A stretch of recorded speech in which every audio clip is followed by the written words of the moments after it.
Hier sit sy, Alicia Potgieter, ontbytsake se projekbestuurder van ons onderneming van die jaar kompetisie. Mense, die vrou werk dat die bissies bewe, maar nog steeds is sy pragtig uitgevat vanoggend, blink gestrik en alles. En hoekom lyk jy so mooi? Dankie, Charlene. Ek vier sommer ons onderneming van die jaar wat die tyd laas jaar plaasgevind het. Ag, dit is baie oulik. Ja, ons het pragtige balrokke aangehad en ek hoop ons gaan dit almal weer doen en die mans gaan mooi moet aantrek. Absoluut, netjiese pakke, netjiese pakke. Waar staan ons nou in die benoemingsproses op pad na die groot aand? Die eerste 6 maande se benoemdes is nou reeds afgehandel en ons kondig baie spesiaal Saterdag die 7de Junie daai finaliste aan van die eerste ronde af.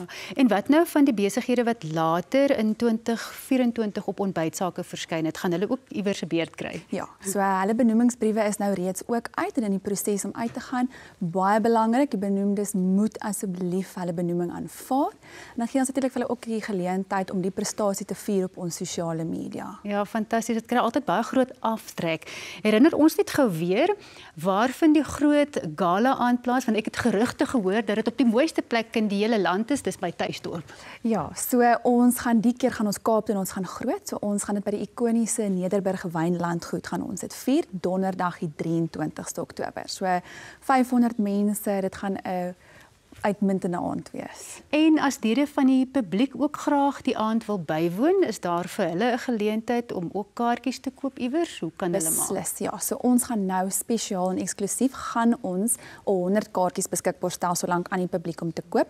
Maar dit gaan plaasvind Saterdag die 7de Junie word dit beskikbaar gestel eksklusief op ons webtuiste via ons sakewinkel. Net 100 kaartjies, so dit is beperk. En dit vind dieselfde tyd plaas natuurlik wat ons die finaliste dan aankondig.